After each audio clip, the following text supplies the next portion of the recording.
viewers, I'm Advocate Kia Rawat from Lexan Company. Today I'm going to talk about very important part of CPC, which is summon. So I'll tell you the what is summon and why summon is needed and what is the meaning of summon. So here, as I'll like to tell you about summon is an initial stage of filing a civil suit. The first word in civil suit comes to the mind of an ordinary person when it has to the court, when it has to go into a court, either or plaintiff or defendant is summon.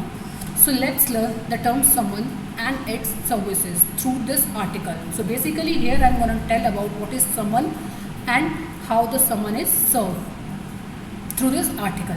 The Code of Civil Procedure 1908 prescribes rules under Order 5 with Section 270, which read with Section 227 to 29 in relation with summon to defendant. Now what is the meaning of summon? Here I would like to tell you about the meaning of summon.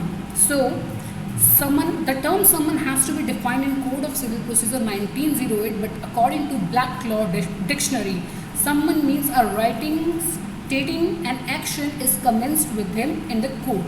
In Code of Civil Procedure 1908, summon can be issued to following persons. Summon to defendant. Order 5 of Code of Civil Procedure 1908 read with Section 27 to 29 of Civil Procedure Code, when any party, for example, when plaintiff filed a suit against other party, which is defendant, the defendant has to be informed that the suit is filed against him and it is necessary to appear before the court of justice to defend himself. In such situation, the court send an intimation document to defendant is said to be summon to defendant. The summon of defendant can be served for two purposes, either for the settlement of an issue or for the final settlement of the suit.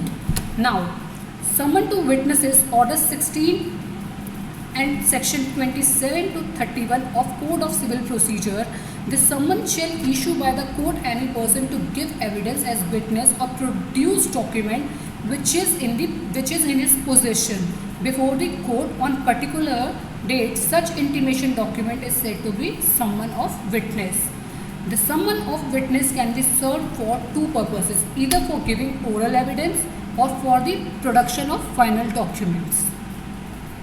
Herein, we are going to discuss with summon to defendant in this article. Now, what are the important conditions in relation with summon to defendant? There are certain conditions must take into consideration as summon shall be issued by court in which the suit is pending it for the appearance of defendant and opportunity to answer the plaintiff's claim.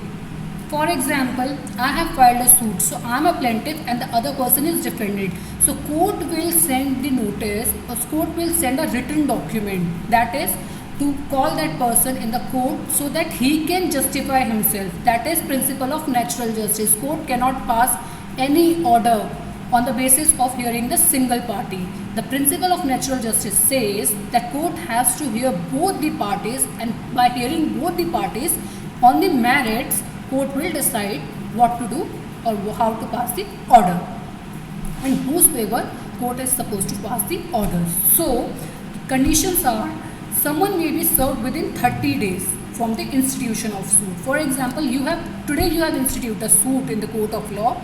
Now court will take 30 days of time period to serve this summon to the defendant. Now, every summon shall be signed by the presiding judge or its officer with seal of the court. Now, this is the very important part.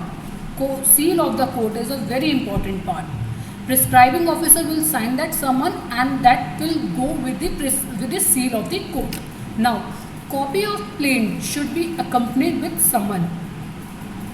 The summon to defendant must show its purpose of issuance so that the defendant would able to know that on what basis plaintiff has filed the suit against him, so that he can bring something in defense of himself. Now, when summon is not necessary to issue, when the plaintiff claim in a suit is admitted by the defendant, that is, there are chances of settlement. So, if whatever the suit is filed by the plaintiff, defendant admit that suit by himself, then in such case summon is not necessary to be issued. Court shall pronounce judgment in favor of the plaintiff in that case. It is under order 12, rule 6 of CPC. Now I'll talk about the liability of the defendant. It is the duty of defendant to appear and file his defense in pleading, that is written statement, within 30 days. For example, today court has served the summon to the defendant. So from today itself, the defendant has the time period of 30 days. Within those 30 days, he is supposed to file his written statement under the court of, before the honorable court of law. So service of summon, but the court may be extend such period up to 90 days. Now this is the discretionary power of the court.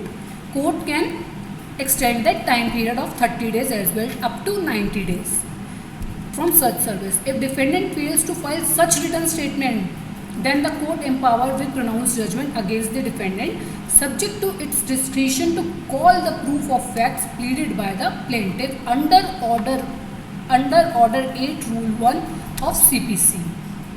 Now I'll tell you about the appearance and exemptions from personal appearance. Now order 5 rule 4 section 132 133 of CPC. The defendant, after receiving of summons, he may appear either personally or through his pleader or through any other pleader accompanied by any person authorized to answer on the behalf of the defendant.